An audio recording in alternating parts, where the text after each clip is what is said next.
Chronic Lyme and mold. Dr. Hart here with Keystone Total Health, going live with Microbalance Health Products. Tonight, we are answering all your questions about chronic Lyme, mold. What's the connection between the two? We had a lot of people email in this week, put some things on Instagram and YouTube for questions. I'm going to get to all of those. Guys, if you're on YouTube tonight, if you're on Instagram, throw those questions in the chat box because we're going to answer them, okay? So, first things first. This is informational purposes only, not intended to treat, diagnose, or cure medical illnesses, just for a little education for you and what we do. Okay, so what are we going to be talking about tonight? Number one, what's chronic Lyme, right? How does chronic Lyme induce different medical states? How does it induce different symptoms? But really, how do you deal with it? And what's the connection with chronic Lyme and mold? How they often go hand in hand, why mold is really driving a lot of times chronic Lyme disease. What are some of the symptoms that go along with that? How can you figure it out? And what can you do about it? Okay. And then we're going to answer all your questions as we go. So let's jump in. First of all, what's Lyme disease? Many of you probably know Lyme disease is a bacterial infection caused by Borrelia burgdorferi. There's other ones like Borrelia esvelei, or even relapsing fever, which is a different type of Lyme caused by Borrelia hermsii. There are different types of infections by Borrelia. Now, what often people have with Lyme disease, you can have brain fog, fevers, body aches, joint pain is a big one, vision issues, all sorts of different symptoms. Those are the biggies, but they can progress further than that to neurological symptoms, mood disorders. We've even seen constipation caused by Lyme disease. Now, chronic Lyme is when you have Lyme disease for longer than 3 months. At that point, the standard medical, kind of Western medical system, they say chronic Lyme is really not a thing. You can take antibiotics for a month and it should clear up Lyme. If you're dealing with this, you know that's not the case for most people. Maybe if you were to figure out that you had Lyme from that first tick bite, you could say, okay, maybe 30 days of doxycycline would do it. But that's just not what we see in our clinic. That's not what we see with our patients. So that chronic Lyme, it's been around a while. Okay, so it's been hanging out. And you can tackle it over and over again, right? You can treat it with all the antibiotics. You can take the biofilm busters. You can do all the most amazing protocols. You can detox. You can do the things. But if you're treating Lyme over and over, if it's starting to get cyclic and your symptoms are starting to get progressed in, we've got to say, why can't your immune system battle this Lyme? Okay? Why can't it actually get ahead of this Lyme? Because the key with any sort of microbial infection is to get the load of microbes down, whether that's parasites, whether that's Lyme, whether that's viruses. Get the load down far enough that the immune system can take over and keep it in check, right? We don't have to kill all of it. We need it to get low enough that the immune system can take over. So the real question is, why can't your immune system take over and then deal with the Lyme? Hey, y'all, good to see you guys logging in, waving in. Thanks for joining in today. So that's a biggie that we want to look at on that front. Why can't it? So if you're dealing with chronic Lyme, maybe you've got Lyme disease, but you can't find it. Why not?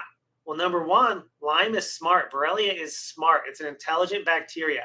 It hides. It's shaped like a little corkscrew. Okay, so it looks like almost like a tiny worm. It's not a parasite technically, but it looks like a tiny worm that has a tail that moves like a corkscrew. Okay, and so it can burrow into tissue. So it can hide from the immune system into our tissues, whether that's the joints, whether that's the muscle, even the brain. That's called neuroborreliosis, when it actually burrows into our brain tissue on that front. And so it can hide really well. It can do things like use what's called quorum sensing to know when it's not a good idea to hang out anymore, right? So if it knows the immune system's up or antibiotics up, it uses quorum sensing to know I need to go into hiding. And so then it can change into a biofilm and create persister cells in the biofilm that are antibiotic resistant. It can change to a cyst form or what's called a bleb form. It pleomorphs. Can you believe this guy? It's got all sorts of tricks, right? It pleomorphs. So it goes from that corkscrew into a blob. Bloop. Okay. And then now antibiotics don't kill it as easily. Herbs don't kill it as easy. The immune system can't see it, right? So it's smart. And then the second it realizes the environment is more favorable again, it turns back into that corkscrew, moves on.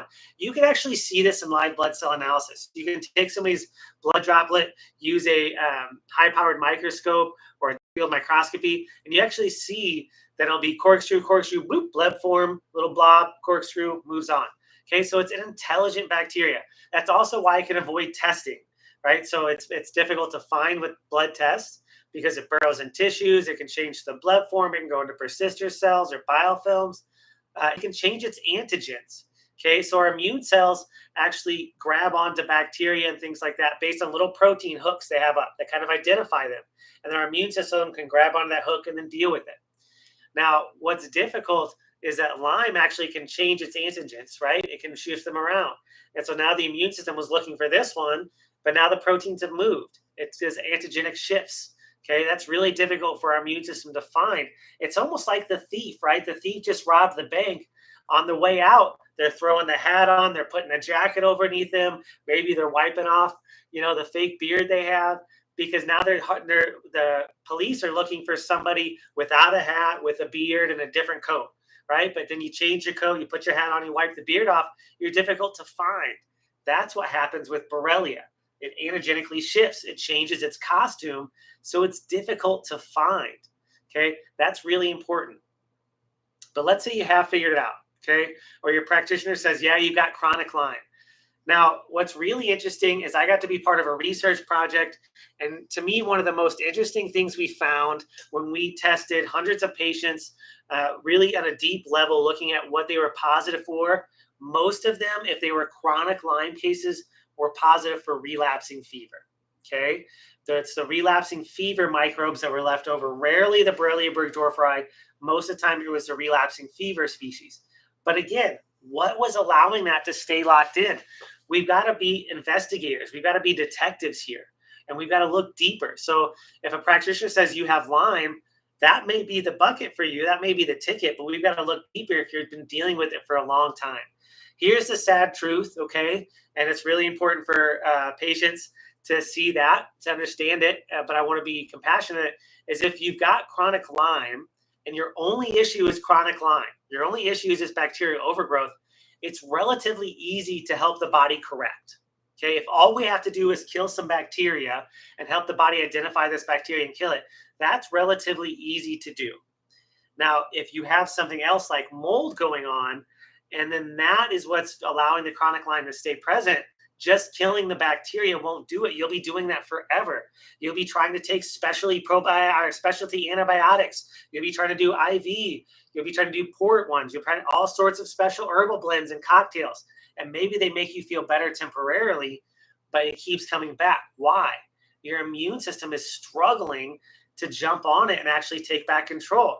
This is what one of the things I want to hammer home tonight is with a microbial infection, whether it's a virus, a parasite, or bacteria, the key is to get that microbial load low enough that the immune system can take over and control it. That's the key, is can your immune system regulate these infections?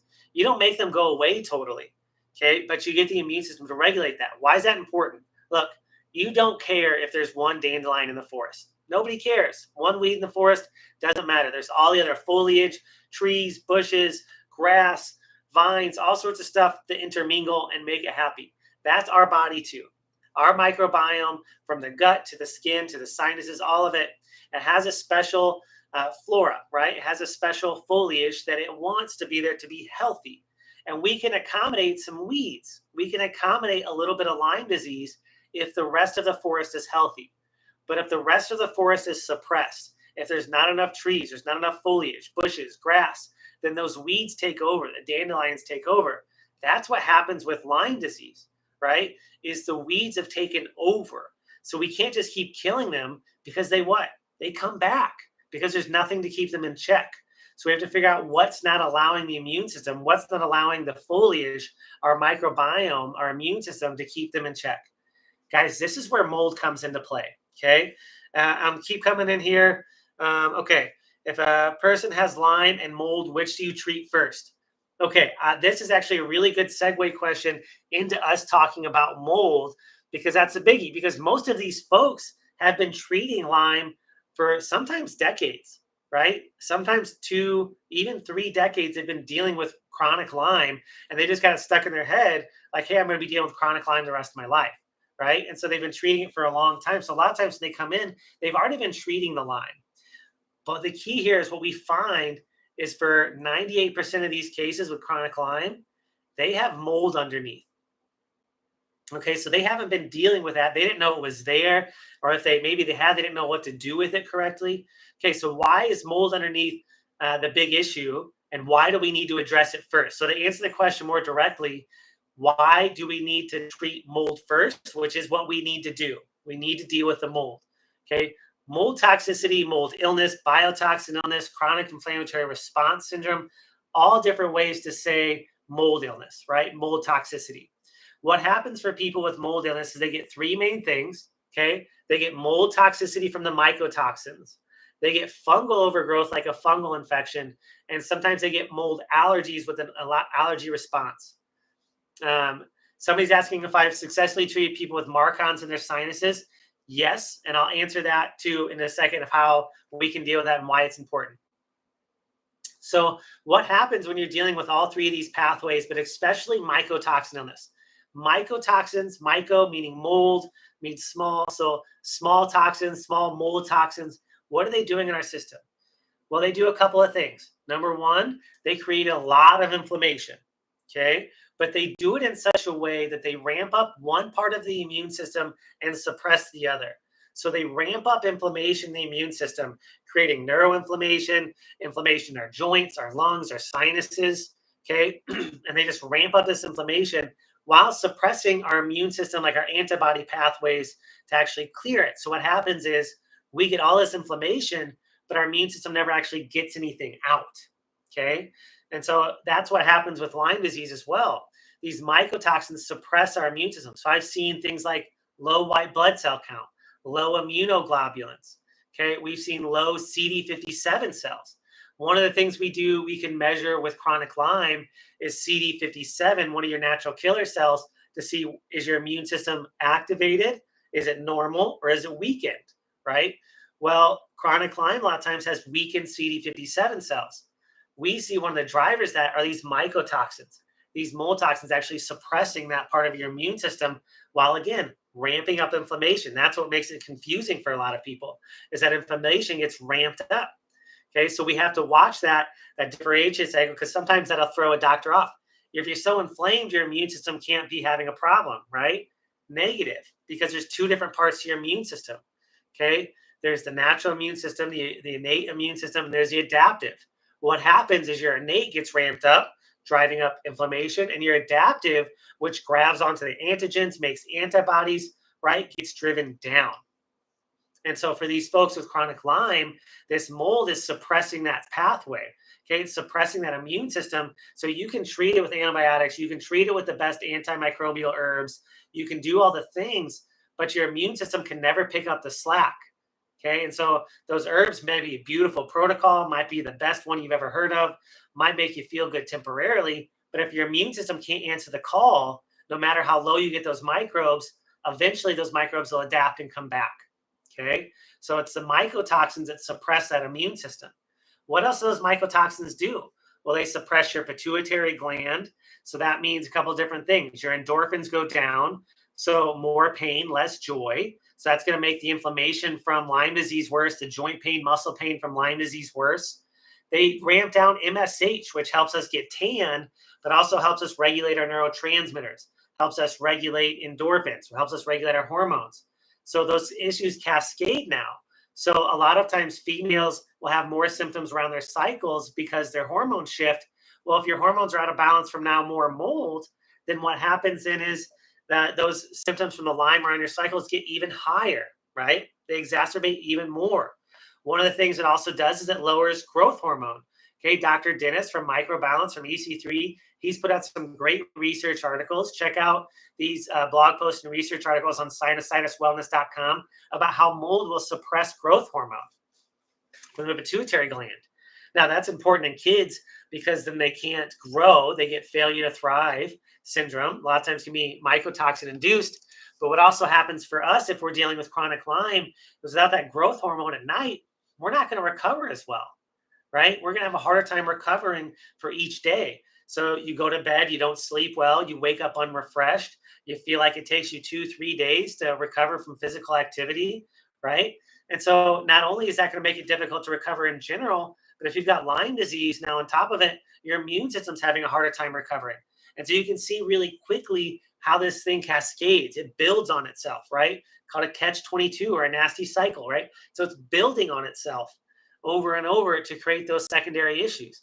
That mold toxicity then, so it's creating that immune suppression with the extra inflammation, which keeps your body from being able to deal with the Lyme, but also making the symptoms from Lyme worse. It's going to make the neurotransmitter imbalances worse, growth hormone worse, hormones worse, more pain, less joy because the endorphins are off. Okay. It's going to factor into all of those things at that point now that's going to make it difficult. If somebody's not looking for this mold toxin illness and all they're focusing on what they see, which is the Lyme, you're going to spin your wheels. And that ends up with a lot of what we call treatment fatigue. You're going to go, I'm so tired of treating this Lyme over and over and over again, chasing co-infections, whatever. Why? Okay, that's another important factor tonight. Investigate. Okay, we practice investigative medicine here. You need to investigate what's going on. For us, what we find is it's that mold. Okay, so now you know why mold drives that.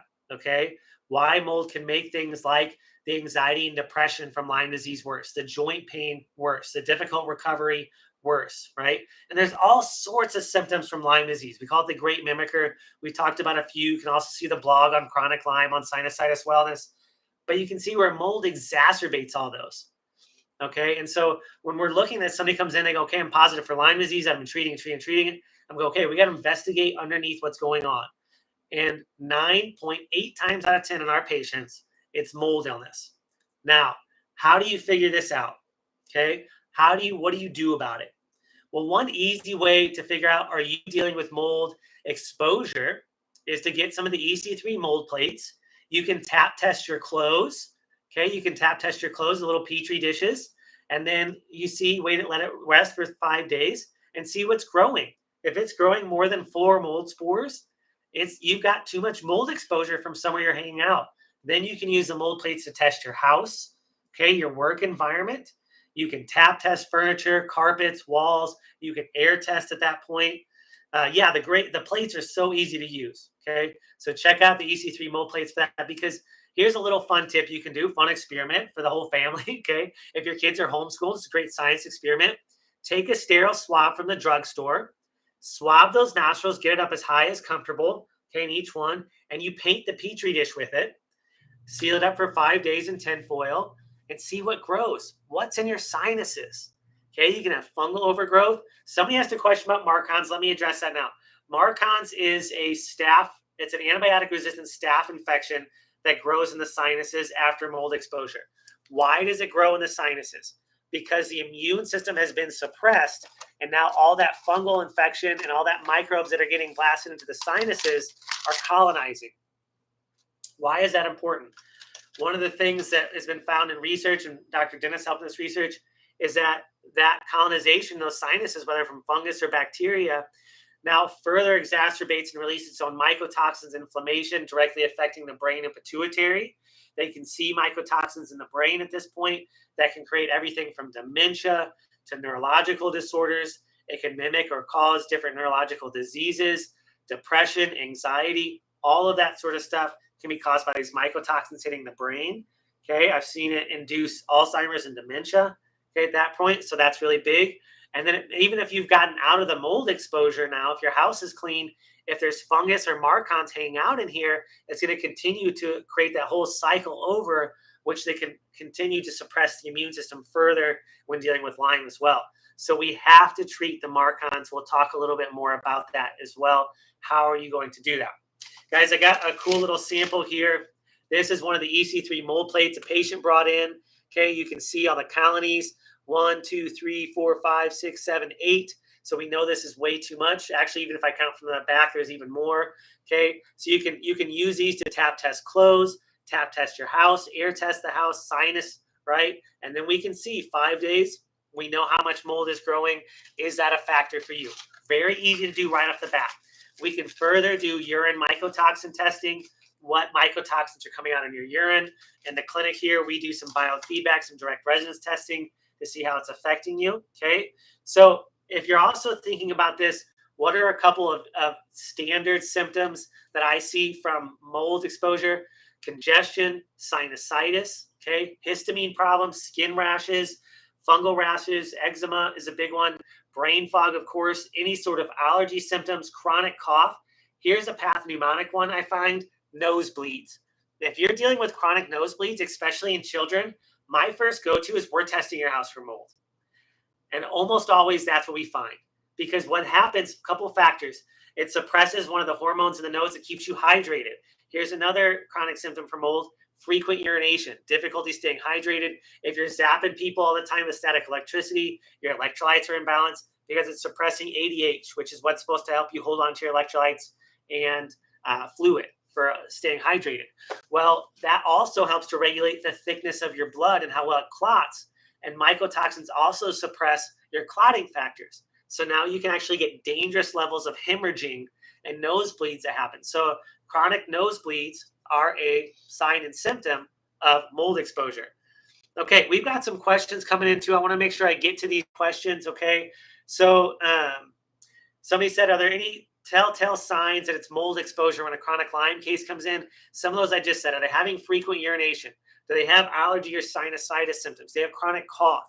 Are they having nosebleeds? Those are big ones. Are they worse in their house and better? Do they go on vacation? Do they go visit their parents and they feel a little better? They come home, they get worse, right? That's a chronic symptom. And then check. We can right away tap test someone's clothes. We can right away tap test their home, swab their nose, okay? So that's a biggie, okay?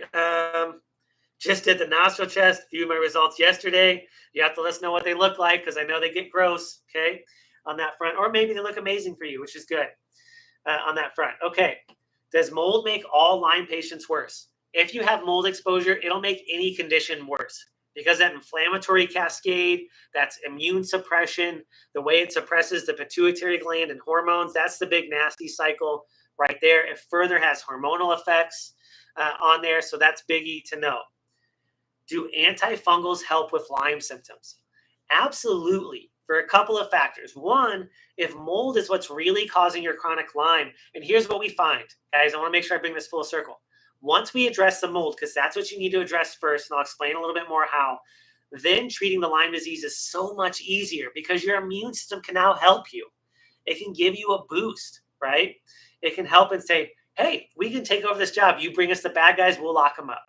Okay. And that's what we need for the immune system. So antifungals, number one, a lot of antifungals are antimicrobial. So a lot of antifungal herbs and even some antifungal medications are generally antimicrobial, can help lower inflammation. All that's going to help Lyme. But as we deal with the mold, sometimes with antifungals, then the immune system can now help the system. I'm trying to make sure I'm keeping up on some of the questions coming in, guys. So if I miss yours,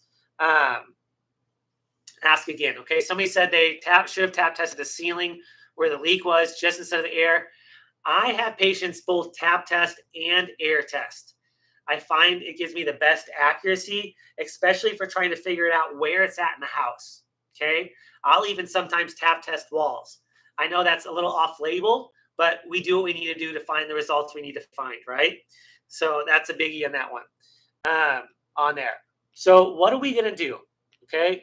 What are we going to do? Step one, you got to figure out if it's in your house or where you're getting exposed. Okay. That's where the EC3 plates come in handy. There's other swab testing, other surface testing to do, but the EC3 plates, tap testing and air testing, self-testing, all really important. Okay. You can tap test furniture, carpets, pets.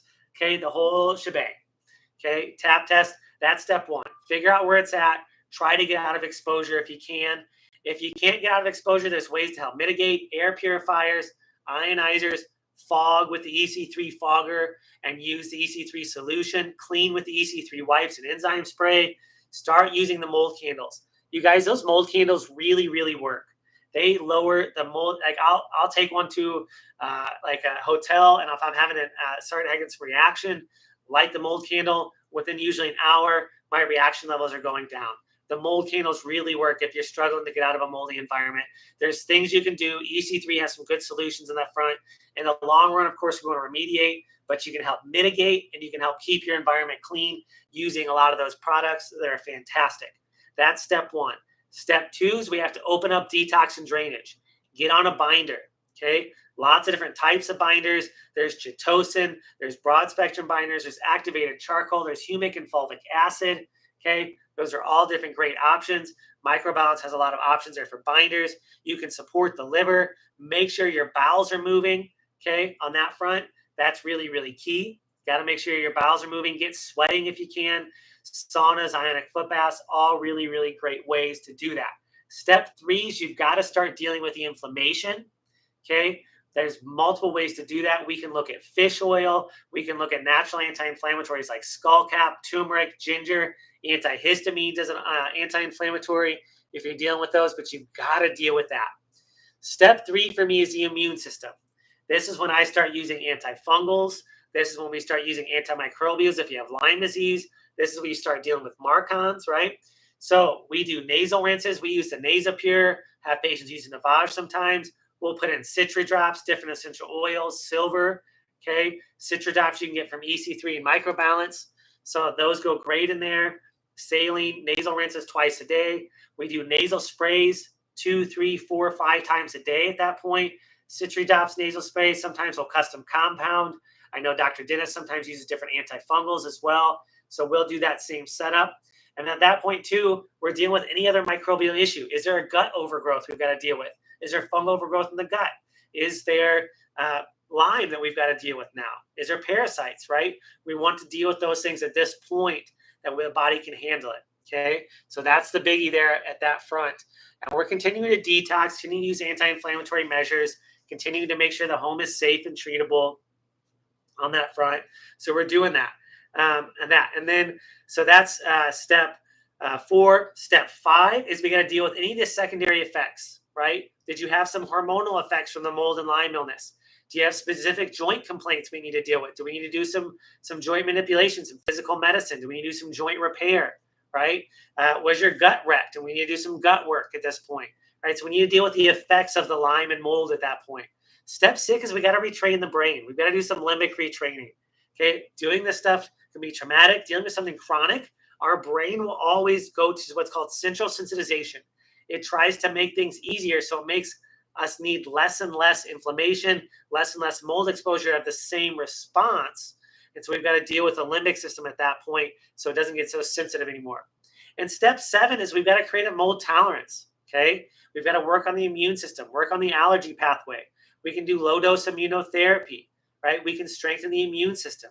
Whatever we need to do on that step to try to rebuild a mold tolerance so that you're not having to run from it all the time, right? So if you're dealing with the mold in that way, you're also, right, in those 7 steps, you're going to be dealing with the Lyme at that point, and it makes it so much easier. Any of my chronic Lyme cases, 100% we have to check mold. And now you guys have an easy way to do it. EC3 mold plates, right? Tap test your clothes, test your sinuses, test your home, test your work environment, test your kids' schools. It's not normal for all these kids to get all these infections, even if they're in the petri dish of school. Why? Schools are moldy. Schools are gross, okay? They're so moldy and they're suppressing the kids' immune systems when they're there 6, 7, 8 hours a day. Test your kids' schools. We have schools around here. They let the parents come in and fog once a month. They let the parents put in an ionizer or a HEPA filter, right? And then get your kids. Well, I'll tell parents, like, look, if your kid has to be at this school, put them a binder before and after school, hit them with the nasal spray, nasal rinses before and after school, mitigate it as much as you can. Okay, is it true that black colonies are toxic while the gray ones could be less toxic on the test plates? So you can try to identify what mold is on the test plates. There's more toxic mold than less toxic, right? There's certain species of Aspergillus, and I'm just going to go for it, guys. I've got a list of questions. I'm going to keep running. I know we were supposed to end at 7:30. If you can hang tight with me, I'm just going to answer as many of these questions as I can. So on the plates, right? Let me grab this plate. Okay. There's different ones. Like there's a black mold in here. This is more of an Aspergillus artemia in here, right? There's some yellowy white one in there. Okay, guys. So if you can see that in there, you can see what molds are hanging out. If there's mold at all, it's going to be inflammatory to the system, no matter if it's less toxic or mold toxic, right? Because you've got the 3 pathways that it works on. It's toxic, it's allergenic, and it can cause fungal overgrowth. Any of these molds can do that, whether they're more or less toxic, okay? So that's a factor. But on that front, there is more and less toxic mold. There's certain species, Aspergillus, Stachybotrys, there's black mold, Chitomium, Wallemia, right? Those are more mold. So black mold tends to be more toxic, but you'd have to really identify which is which. Certain forms of Aspergillus, which is a little more gray or green sometimes, those ones can be just as toxic at times as some of the black colonies. But in general, if you have 4 or more spore counts on that dish, it's too much. It's going to be inflammatory for you. It's going to be toxic. Okay. Yeah, order some more plates. I mean, of course, we keep a ton of plates in the clinic, but I just recommend patients, they're so affordable. Keep some plates at home to be testing often. Okay. What's the best way to tap test the furniture? Vacuum it first, then tap, or just tap. So here's the key. If you're not vacuuming your furniture every day as it is, don't vacuum it before you tap test because you want to know what you're getting exposed to in real time. So here's what you do. Like if we're using this tap, you open the plate, okay? So, and then you go face down. And like if you're going to tap test, 5 good hard taps on the furniture, okay? 5 good hard ones, okay? And then you seal it up. So we scotch tape it, okay?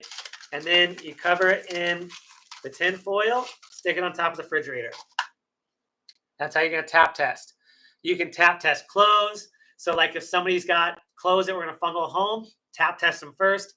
Wash them 3 to 5 times in the EC3 solution. Re-tap test, make sure they're clean now.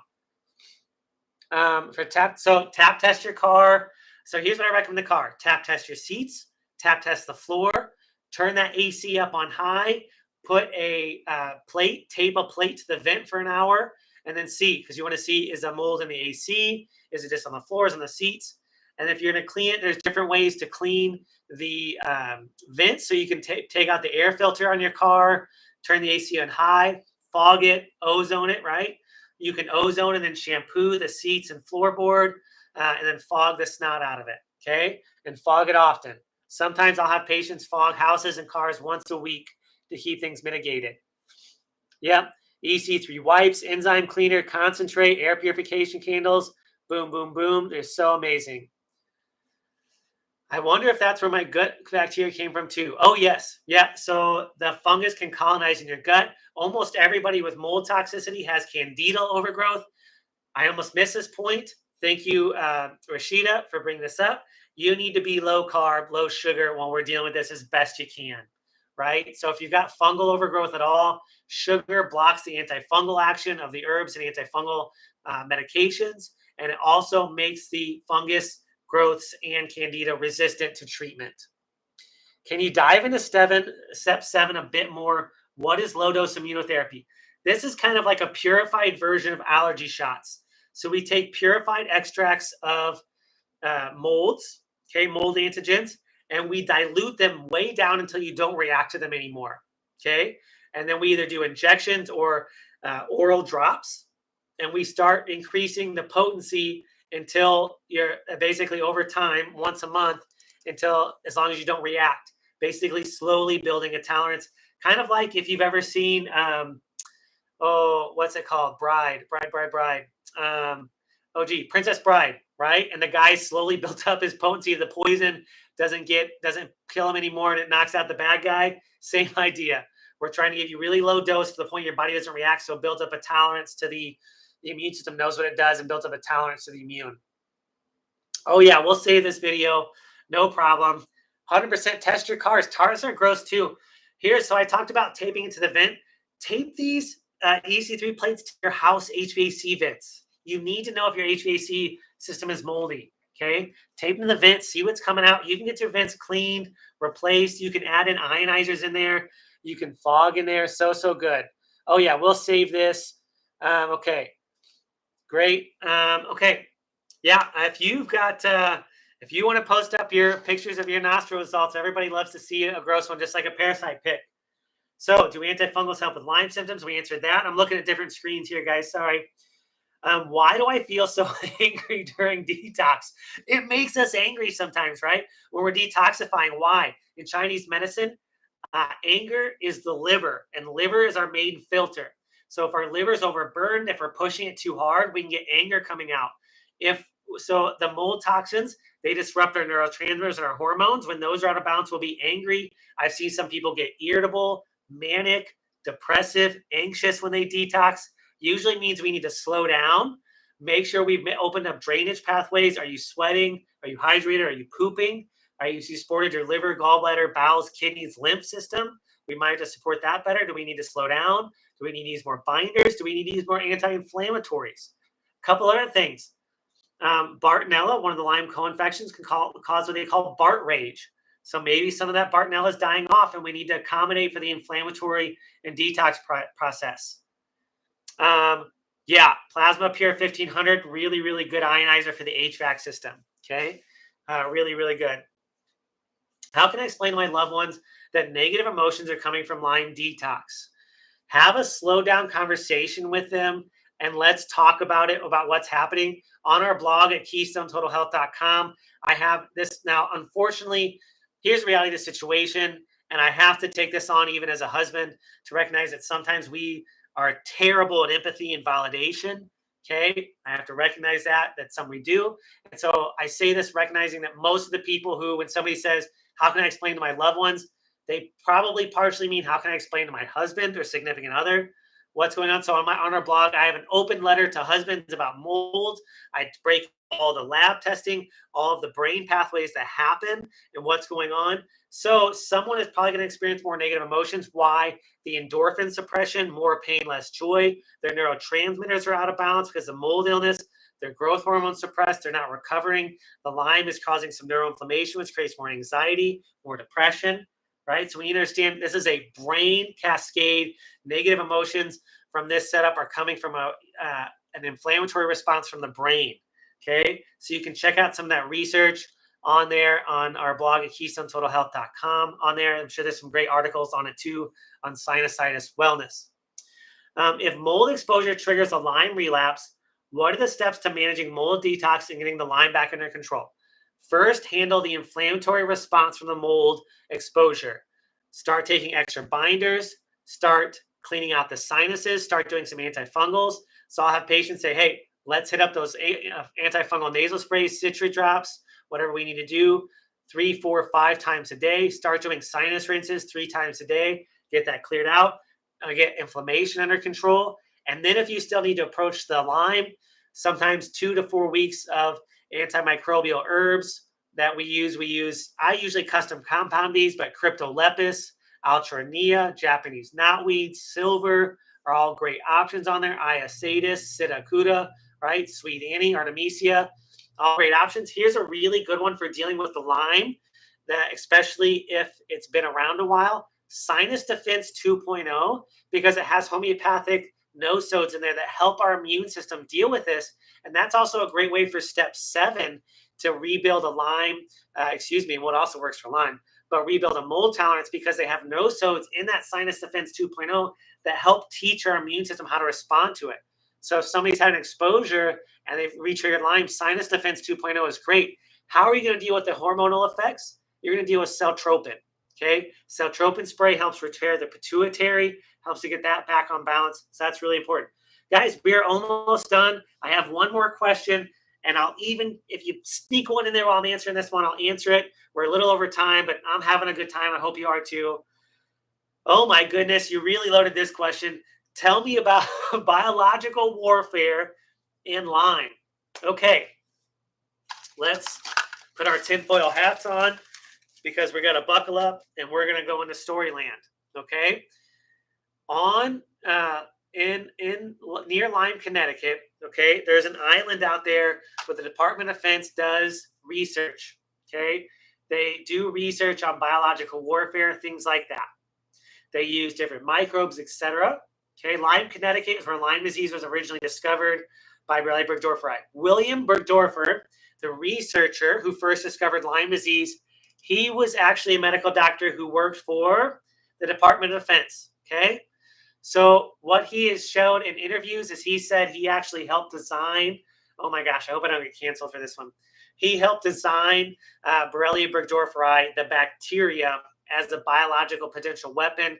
Somehow it accidentally got released from the island. He stated it was not on purpose. Since that's where, so it got spread over to Lyme, Connecticut. All these kids came down with arthritis out of nowhere. He discovered that it was the Lyme bacteria, Borrelia burgdorferi, that was doing it, named after himself because he discovered it. Turns out he didn't discover it. He helped design it. Okay. And so potentially it's was designed as a biological weapon on that front. There's some good books on this. You can watch some good YouTubes on that thing on there. You know, that's what we understand it comes from as far as the research goes, diving into that, understanding William Burgdorfer's background. So that's a biggie there on that front. So be careful in there. You know what's funny though? Another aspect, this is not biological warfare, but something to think about just modern aspects. We find that EMFs actually make mold illness worse. Why? Because EMFs are a threat to mold. When mold is threatened, it releases more mycotoxins, making it more potent. Less mold creates more toxicity. Okay, so make sure you're dealing with EMFs in your house too. Okay, make sure you're dealing with the Wi-Fi and all the other exposures, all that sort of stuff. Make sure your house is grounded. Make sure outlets are grounded. Turn your Wi-Fi off at night. All that good stuff. Oh my gosh, you guys, we did it. We covered chronic Lyme and mold. You understand now, while most of the time somebody's dealing with chronic Lyme, they really probably have mold. You can probably explain this now. Rewatch the video if you can't. Now you know what to do about it. You know the 7 steps. You know how EC3 can help you figure it out, how it can help you handle it, how it can help you recover. You guys, this was great. We're going to do more of these. I love doing these with Microbalance. They've got great products. Please visit their website, Sinusitis Wellness. Please visit Microbalance Health Products. You can find us at KeystoneTotalHealth.com. This will be on the YouTube and Instagram pages. It was so wonderful talking to you guys. Everybody, take care.